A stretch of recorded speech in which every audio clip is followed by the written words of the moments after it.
Welcome to Richer Soul, Anand Damani. It's great to have you join us today.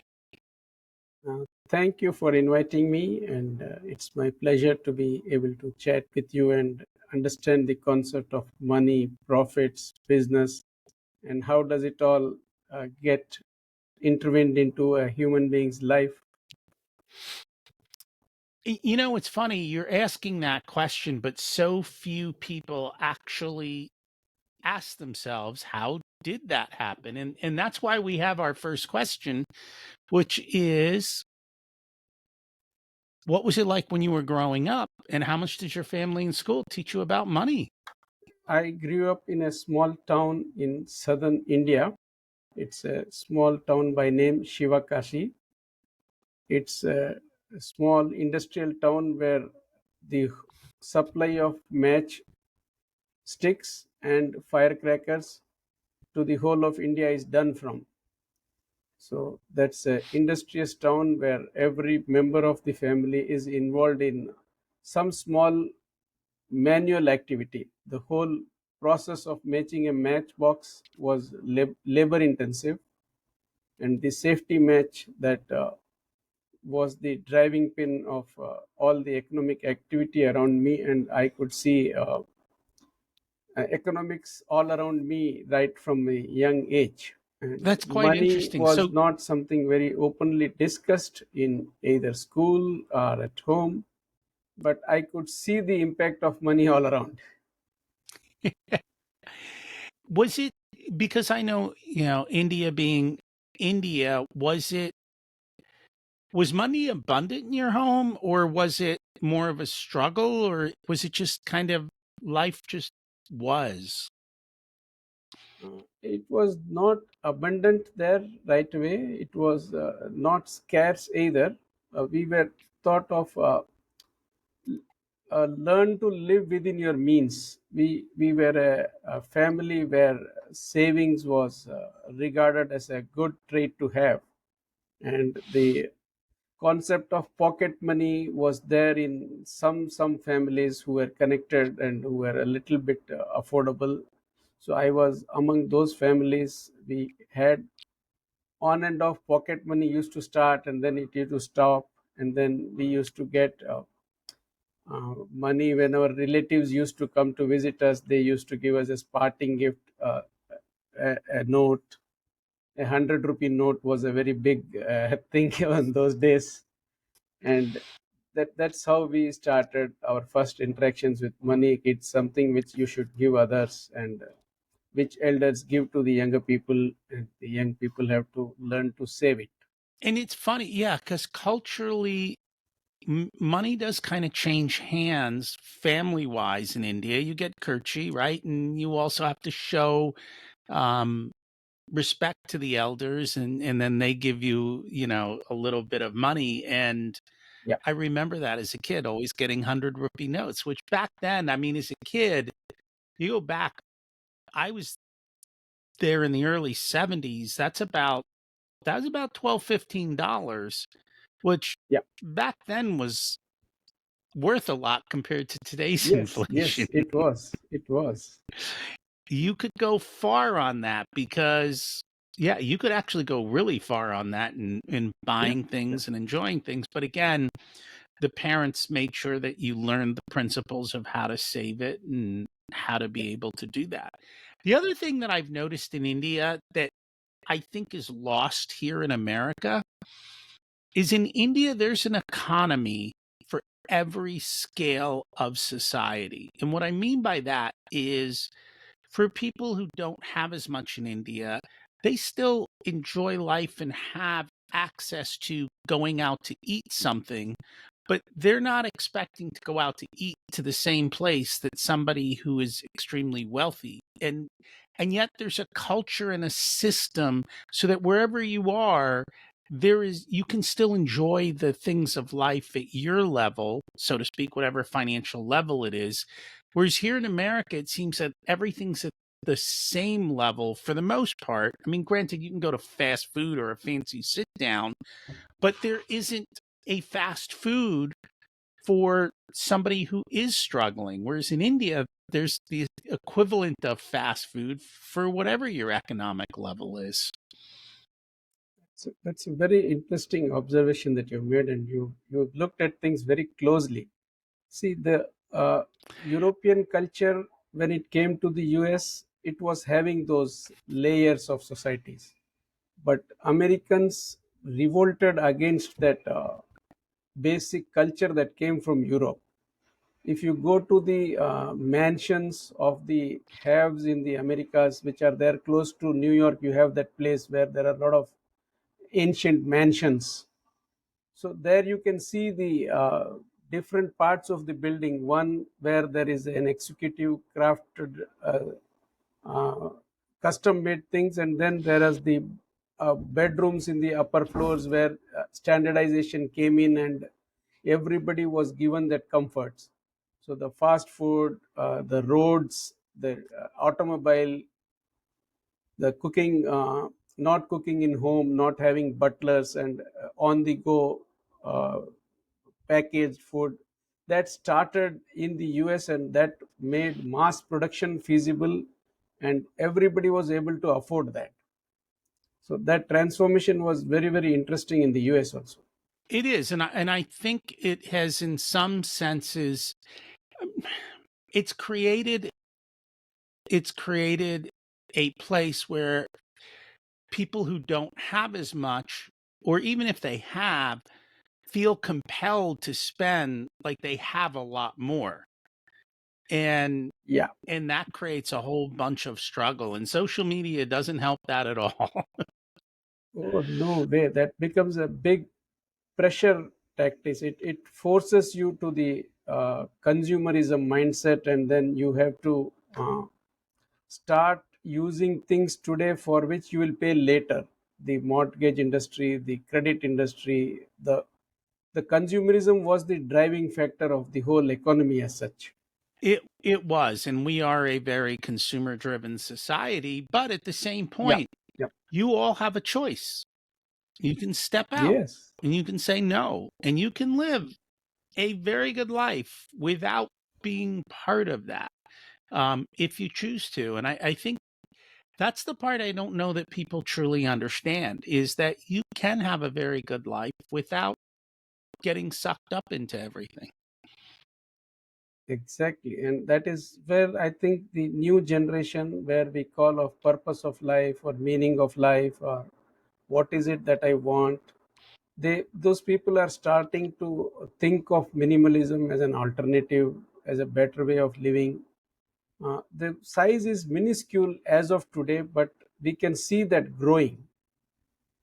People are now learning to understand and know their needs, and then uh, build their life around their needs, and not on the aspirations, or not on the forced consumerism that the advertising and the media and the uh, shall I say, aping each other, that is not being promoted now. And it is changing. And I think that's what happens. The pendulum swings back and forth. And I think we went very heavy to consumerism. And now I think the younger generation is kind of learning to swing back. Not saying they have yet, just that they are Yeah. going much more so in that direction. It's not everyone. Like you'll notice certain parts are swinging, and other parts, other people are still going this way, and so it's not an Yeah. equal wave. But I Yes. am noticing more and more people are stepping away from, we don't have to do that anymore, we're not going to do that. And I Yes. think it's building momentum, which is kind of good. And that's kind of what we're going to chat about today, is learning to, in a sense, step out of societal values and get more in line with nature's values, and finding that harmony in life. What prompted you to get more involved in learning about philosophy and life, and creating these rhythms? As a young boy, I had stumbled upon J. Krishnamurti. He was a Eastern philosopher who became very popular in the West. So Jiddu Krishnamurti is a very popular person, and I enjoyed reading his books where he used to call of how East meets West and how the whole world needs both these things. You need the science and the inventions, the affluence, the mass stuff production capacity for all the people to have those things, but having the prudence to use it in a way that is not destructive of the whole planet. So that whole concept of having an equilibrium where we understand that to be happy is not to have more, it is to have more than what you need, and having the mindset that that is always available, you don't need to worry about it.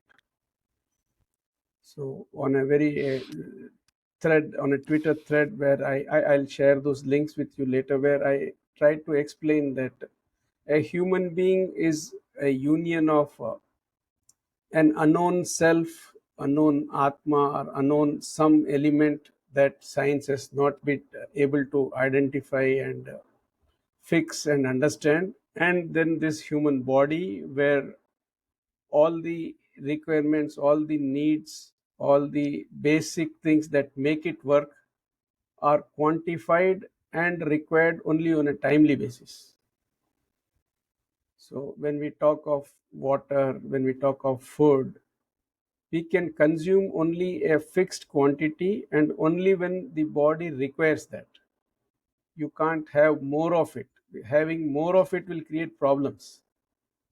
But there are other kinds of needs that Maslow put it in his hierarchy chart. Those needs are basically of a different quality. They can't be measured. So today we are connected. Now we have an affiliation for each other. We respect each other. I respect you, you respect me, and that respect, I can give you enough of respect and still be left with respect in me which I can share with every other person. And similarly, you can give me all the respect that you want to give and still be left with all the respect that you want. And we both can consume the respect that we give each other and feel happy about it. So the kinds of love, respect, belonging, achievement, being useful.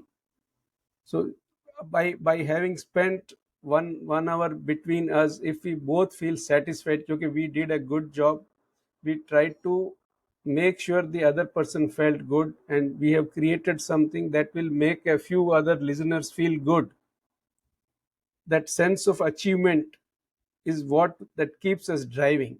See, It does, and it's the concept of not a fixed pie, right? I think a lot of people have this fixed pie concept that you have to cut it up, and if I give, then there's less for me. But in reality, it's not that concept. And when you change your outlook and you realize the pie can grow, or that it doesn't mean just because you give, like our conversation, just because we both give doesn't mean any of us has lost anything. It actually means we both grow. And so that's kind of that expansive idea. yeah, the analogy that we give of a pie is good for all the stuff that is physical. So when we use analogies to understand things, we should know the boundaries of that analogy and how far it can work. When we have something that is going to be used by the body, that is all good to be thinking of it as a pie. If we have food and we distribute it to people, we have to make sure that the nourishment is done. The problem today in the world is not less food, it is having unequal distribution of food. So on a holistic way, if we think about it, that is the problem. And we waste a lot Oh, that's on that's top of really that, unfortunately. see, It's nature has okay. a So system one of the of, things, yeah, please, no, go ahead. Nature has a system. where the food which is not consumed will automatically get consumed in making the soil more fertile. That is the natural process that is done. You have an apple tree, it gives lots and lots of apples.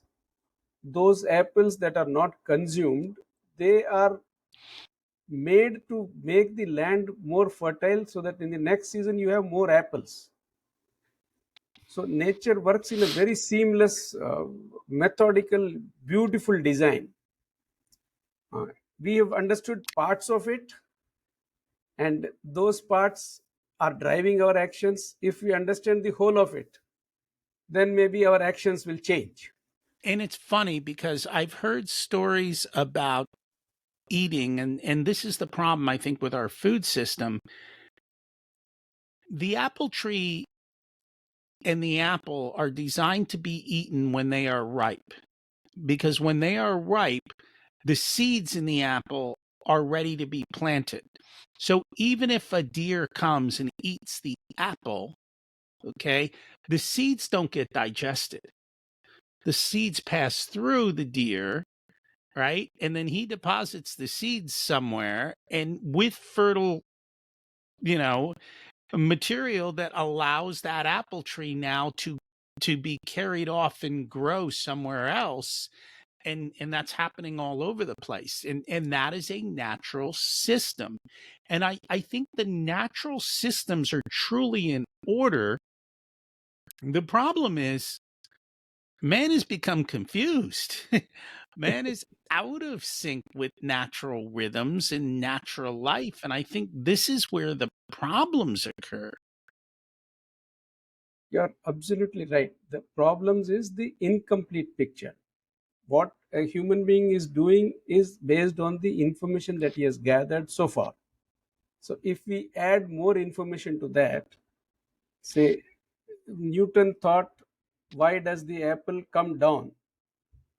Why does the apple fall on my head?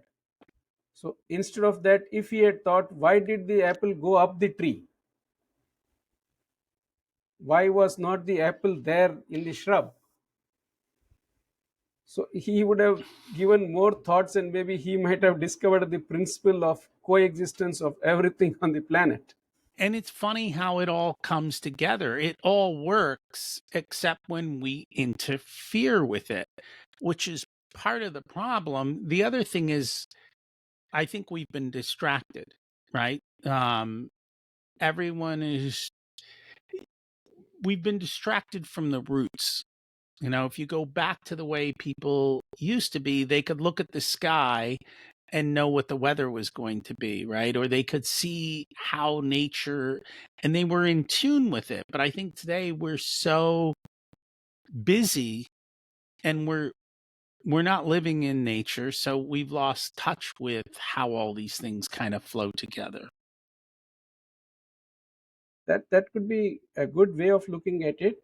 Another way of looking at it could be, as the population of human beings started increasing, we needed more stuff, and that was required that we understand nature, we use it for our satiation, for our fulfillment, for our nourishment.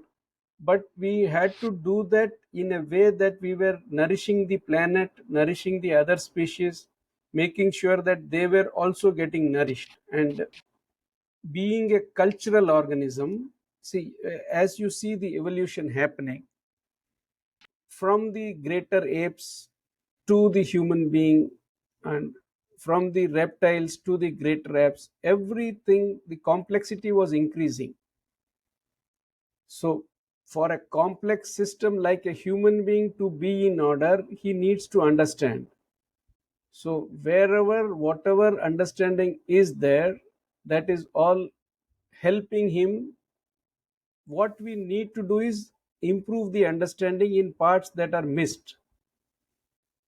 Everything, what science is missing, we give science. What spirituality is missing, we give spirituality. What atheism is missing, we give atheism, because the whole has to be understood. And the potential of a human being is much more than what is required to be understood. So the axioms that we have built, they need to be questioned. So one lifetime is not enough to understand the whole existence, versus one portion of your lifetime, 15 to 20 years are enough for you to understand all that exists, and rest of the life you have to live in a way you make it easy for the other people to understand that. And I don't think we teach this in schools, at It least will in the go to, United States. no, it will go to the It's schools once some few people understand it. You understand it and you live like it. When people see in your living, you are always resolved, you are always comfortable, you don't get agitated, you like being resolved. If you just enter into a room and people see, oh look, he has come, let's all be happy.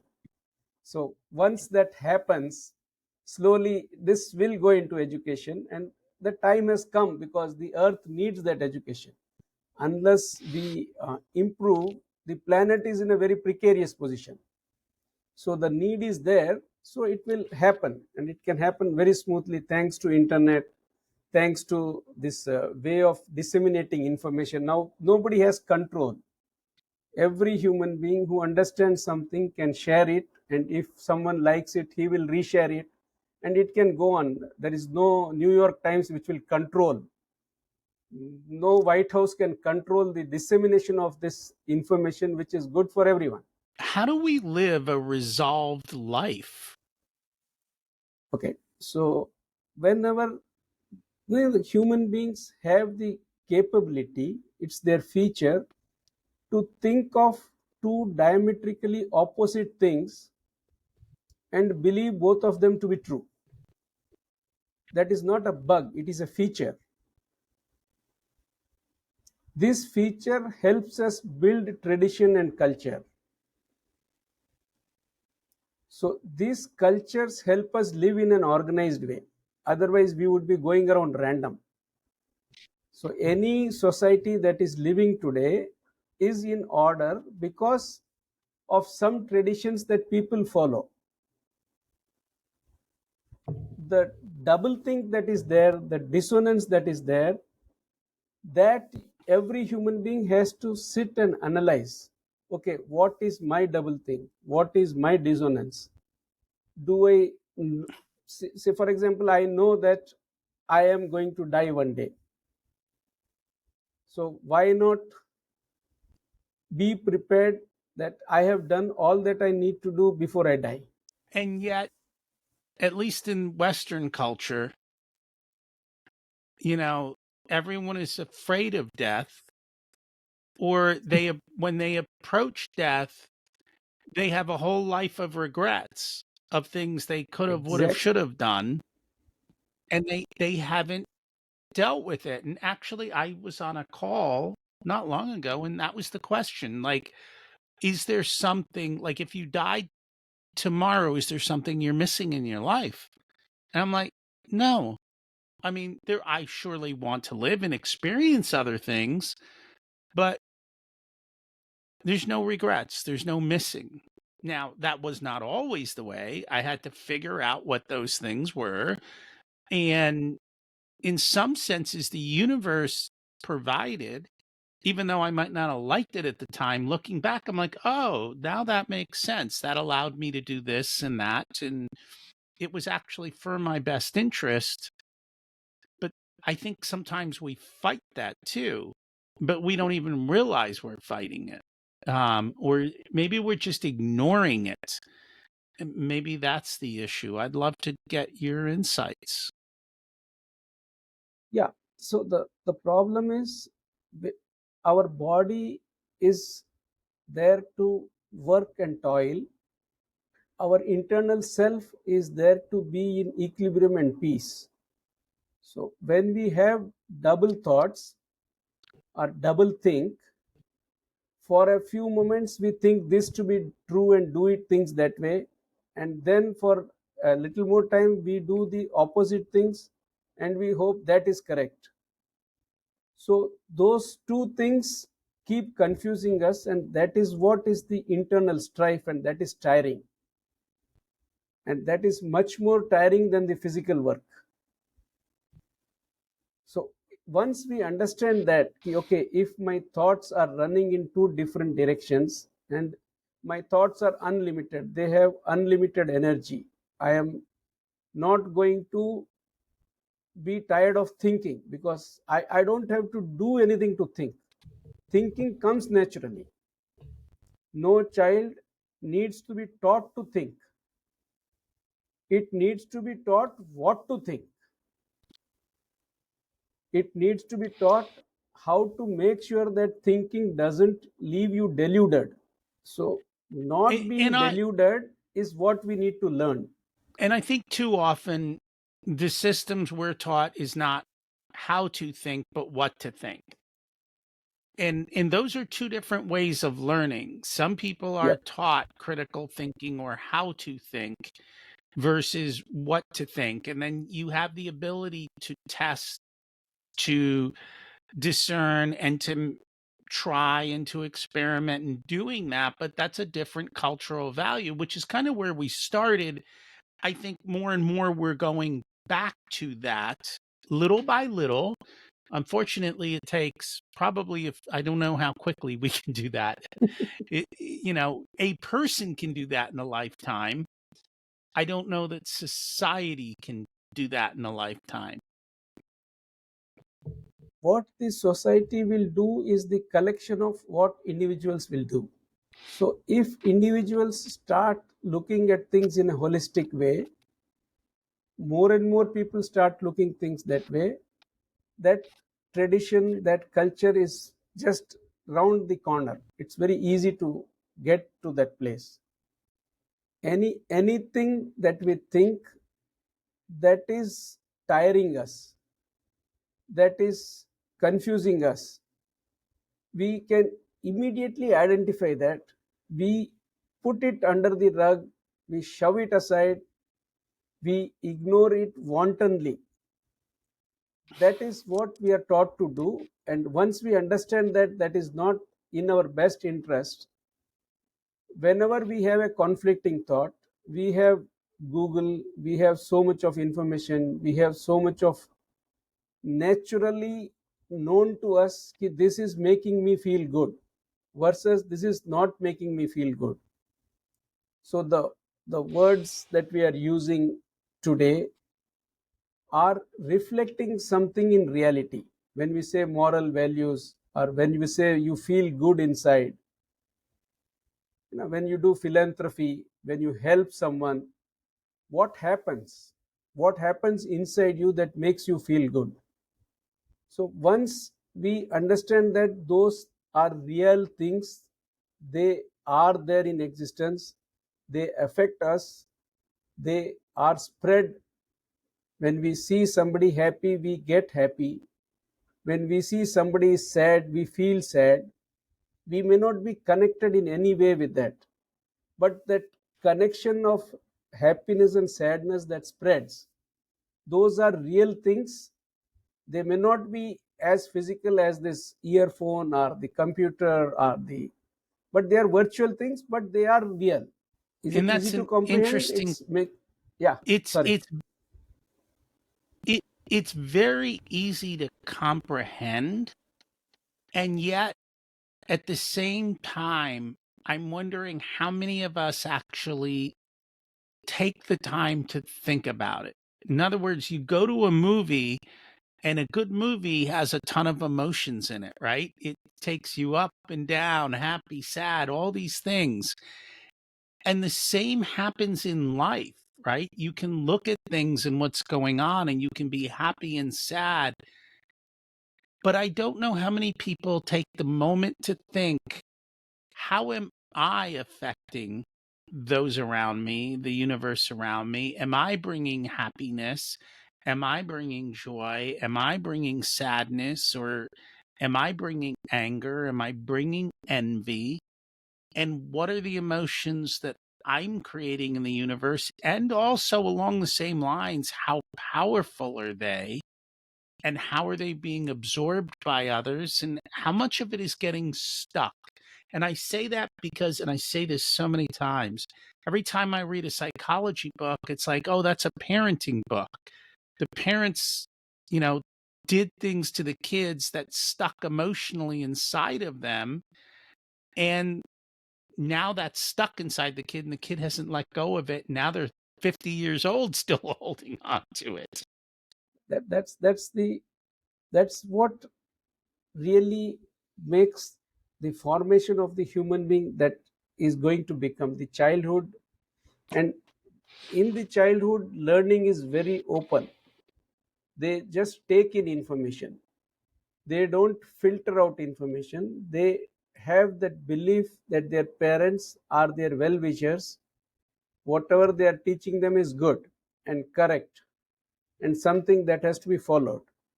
Over generations we have been doing those things, and this is uh, a good foundation block that we have got. Now what we need is just to fill in the gaps, so that the total reality as it exists, once that is understood, everybody can easily remove his double think one thought at a time. That there's no urgency, there is no despair, there is no drastic radical things to be done.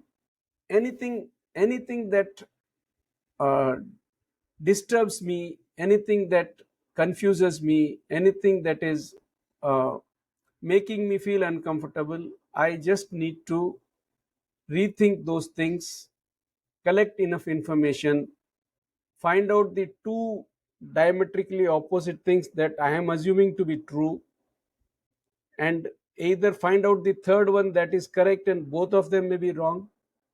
One of them may be wrong, get rid of the other thought. It's a small exercise which we can do on a daily basis and slowly get out of this internal strife.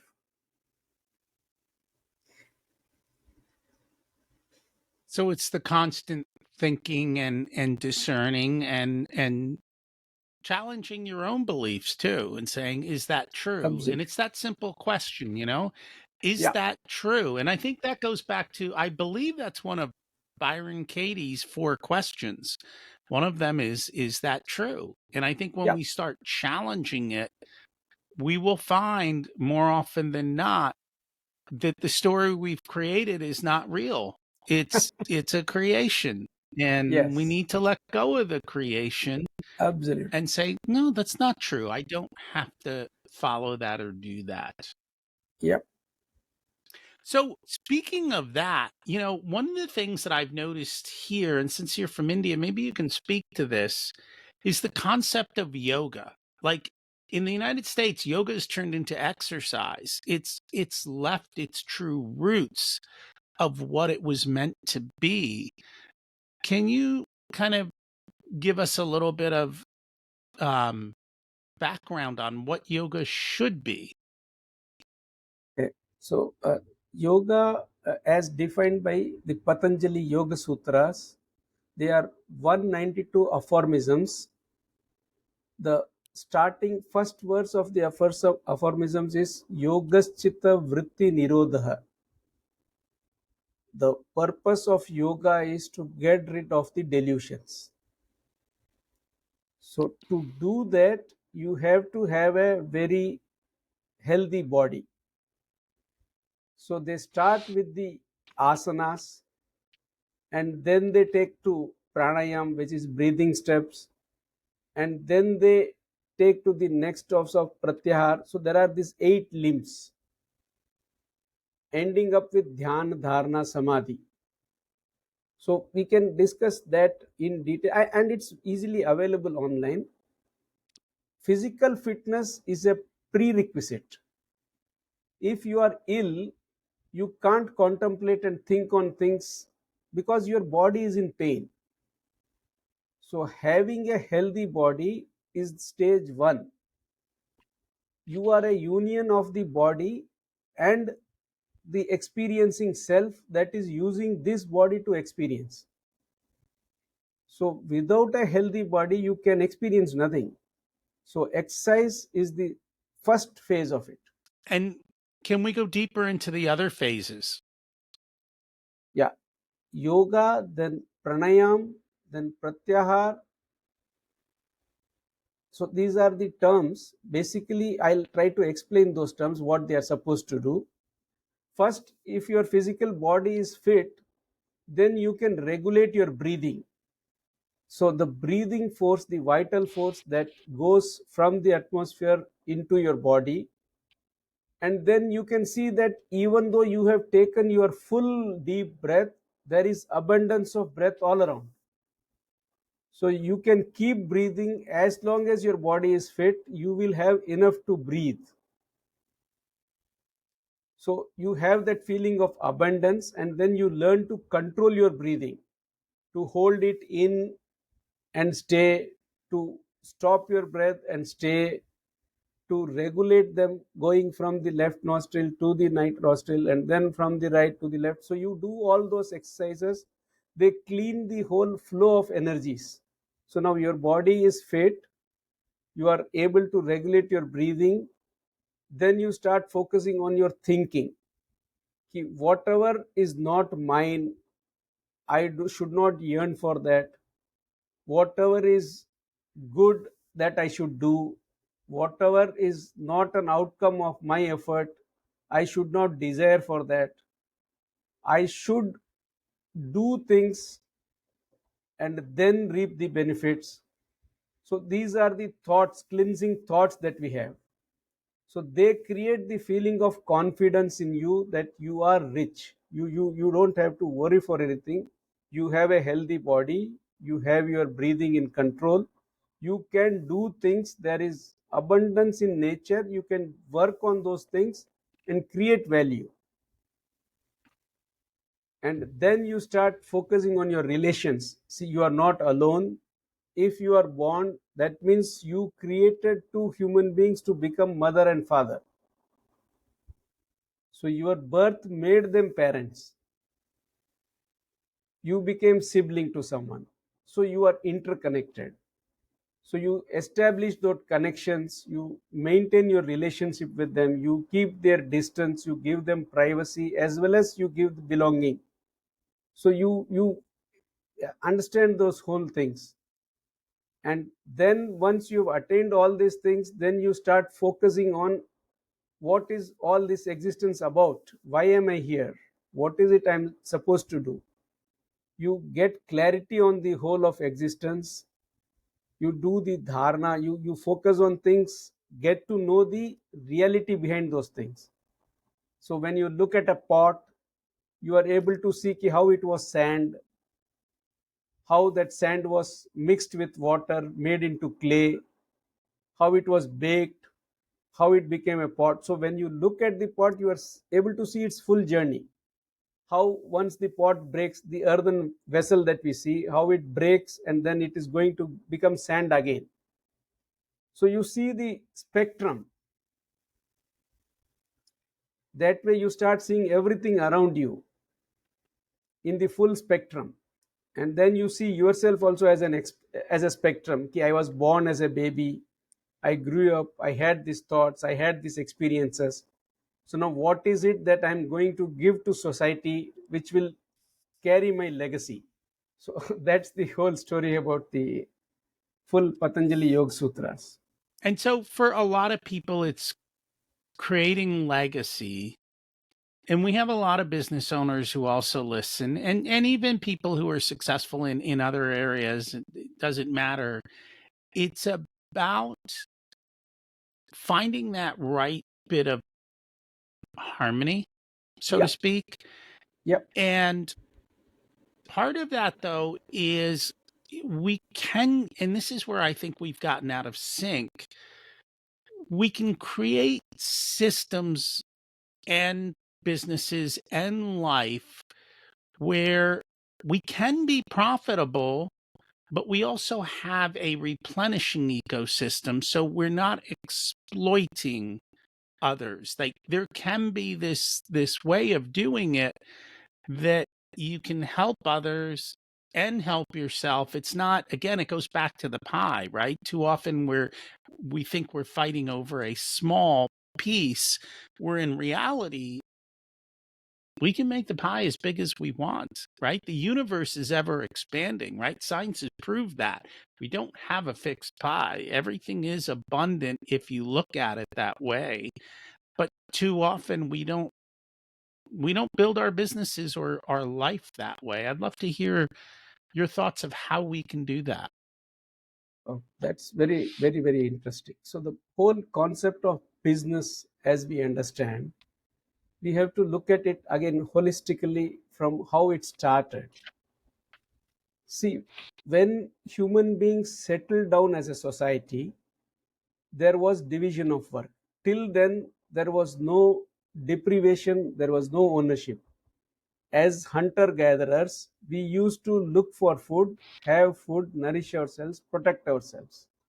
So protection was one of the most important thing when we moved from the trees to the savanna highlands.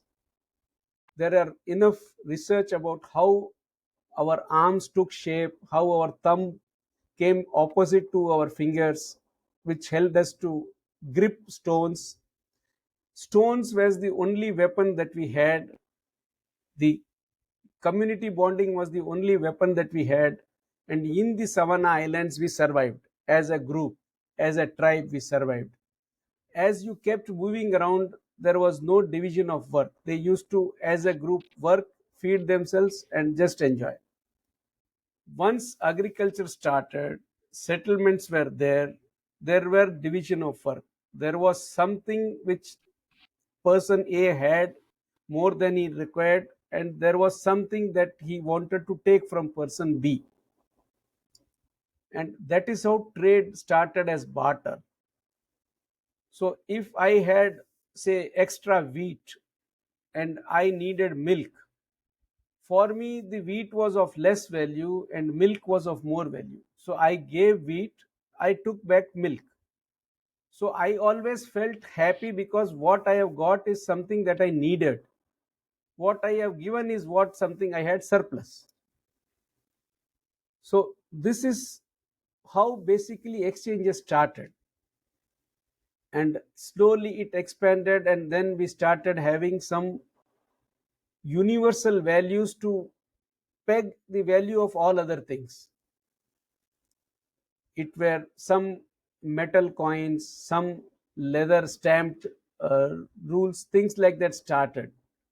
So it is there that the concept of prices started coming. The value was there inherent in the material, in the stuff, but the price was a concept that was created by human beings, that was not there in existence. And slowly we started moving from having those metals to gold coins to paper currencies. So to keep the security, the paper currency was printed in a certain way that gave rise to a counterfeit currency business. So all sorts of things started, confusion started coming in. And then we thought of companies. That was again a notional entity. So you had stocks, you started trading in stock, you started buying portions of a company, then there was a market for that, then there was a commodities market, and then slowly we had this cyber stuff coming in, then now we have bitcoins. So all these are symbols. Symbols cannot give value. That is the reality. All kinds of symbols that we have that represent value, they cannot satiate. So right now, if we are doing business, whatever someone is selling is what he has in abundance. He doesn't have a need for that. And what he is taking back is what he needs. So there is an employee, he has time, and his time he is not able to value. So he applies for a job in Google. For Google, his time is more value. The dollars that they give is of less value. So they are happy giving him dollars, and they are happy having his time there. And the person who is working is happy giving his time and taking those dollars. So when this give and take is mutually beneficial, the business is happy, win-win for everyone. Now the confusion comes in where the person feels he's being undervalued, or Google starts thinking he is being overpaid. So that is the real crux of the problem. We have to be very transparent and clearly understand ki if I am not valuable, then let's revalue my, or let's revalue your salary. Let's revalue the stuff. So when we start changing stuffs, when we start having businesses, service as a business is now maybe around more than 50% of the economy is service industry. 50% of the economy is the product industry. And of late, this click up economies is coming up. Every subscription you take, 20 cents, 20 cents, 40 cents, $1, $2. So this concentration of wealth is happening now. All these big companies, they are sucking in small amounts from everyone. From morning to evening, if you think the kind of payments that you are making to the big corporations, for every click, for every second you use, for this software that you use, for this software you use. So this is the way the economy is going now. So what I see in future for the business and the economy is sustainability will be the key feature now. Every company worth its name will want to say that our products are recycled, our products are reprocessed, we are taking care of the planet, and that is going to be the buzzword for the business community for the coming next decade or so. And we're seeing that. I think part of the issue, and I work a lot with business owners, and where we see the struggle occurs is we don't have the right person in the right seat. In other words, we hire a person and they're coming in to do X, but they came in to do X because you wanted X, and maybe it wasn't a perfect fit for them, but they needed the money and it was close enough. And then as time goes on, you tell them to start doing A, B, and C, and they don't like doing A, B, and C, or they're not good at A, B, and C, or you thought they would be good at A, B, and C, and it everyone gets out of balance. And it's funny. So I used to coach soccer for the kids, Mhm. and there was one massive lesson I learned. I stopped putting kids in positions because I thought they would be good there. I just naturally watched where kids went, and I created the position for where they were. And I figured out what are all my positions and where are all the kids naturally going, and how do I naturally get them to work together the way they naturally do things. And when we started doing that, instead of letting them do what they thought they wanted, or we just tell them, like somebody say, I want to play up front, and go, okay, you can go ahead and play up front, knowing full well they were never going to do it. Right. So I'd make sure there was somebody who said, I don't want to play up front.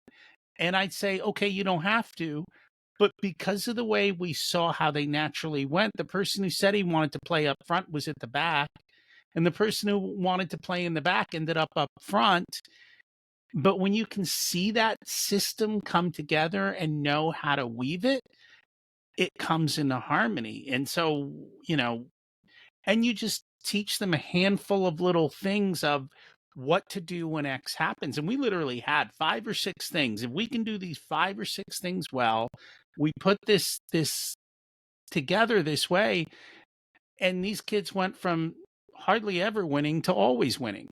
And they didn't work any harder. It was just that people were in the right seat with the right tools and information, and everyone knew how the system worked. And they naturally fell into the system. But what we did was to create the natural system of working together instead of, they say, well, you have to have 1 here and 3 here and 2 there. And I was like, I don't understand any of that. I know how to create a system where that just flows. And that's what occurred. That's exactly the way nature works. It's just so beautifully you have explained it very very nicely. See, you don't need to regulate or create rules in every place. We need rules so that you are not in disorder. Falling in order is very natural, it just comes by itself. If a person runs fast and the other kid can't run fast, so they will naturally migrate to the flanks. When there is a game where you have to do a lot of running, the person who runs well will take up that position. You don't need to qualify them, create a race and then decide, okay, if you are able to run at this speed, if you are able to run for this many hours. So when we try to make rules, taking all parameters, all the attributes into consideration becomes difficult. So you end up putting misfits. So then you have to create a job profile, a job description, and then you have to check off, okay, have you done this course, have you got this certification, have you done this course for this many years. So these are all good to have things, but holistically, if you are able to adapt to the situation and work in the whole system, playing your part. When we study how a human body forms in the womb, you heard of stem cells? Yes. So they just go and check which part is not formed. So they take up that position. One cell becomes the eye, the other cell becomes the ear, and they are the same cells. So human beings have that innate tendency to occupy positions where they can fit best. You have to let that happen, create a boundary, create an ecosystem where that happens naturally. And business is the best example to practice that. And I think that's where we end up in problems. We don't take the time to think and to allow that system to create itself. We try to force square pegs in round holes and wonder why we're struggling so much with that. Yes, It's just yes, yes. letting nature take its course Yeah, and creating the system that allows that to happen. And when you can do that, it works well. And that's what I have noticed throughout life. You just have to figure out how to make it work for you. And that's really the key. And that then everything flows. Too often we're fighting ourselves instead of just letting us be. yeah. Being in harmony and allowing the system to be in harmony, they work seamlessly. You complement each other. When in a business, if all the parts are complementing each other, covering the flanks where the other person needs you, and allow him to cover you where you need him. So the cooperating mentality, once it comes in, it works wonders. It's the same team, just by change of uh, the mindset from becoming competitive to become cooperative. It works wonders in business. I've helped a lot of businesses by just talking to all of them individually and then collectively as a group. We have a very good exercise that we do. We use some common phrases and ask them to write what they think. Suppose we had a session where in our office, when there are say about 15 people who are working in one of the projects, we ask them to write 10 keywords that they feel is what that describes the project. And then we use the thesaurus to map from one word to the other to the other. So we get an idea of the divergence of thoughts, the divergence of ideas they have about the same project. So that brainstorming session where we create that mind map, the word connectivity, and then we have an in-house software that we have built that charts the map through them, and it helps them understand, okay, look, this is one way of looking at it, this is another way of looking at it, this is the third way of looking at it, and all of you together are creating this project. This is a truck company that is buying refurbished trucks and selling them to make money.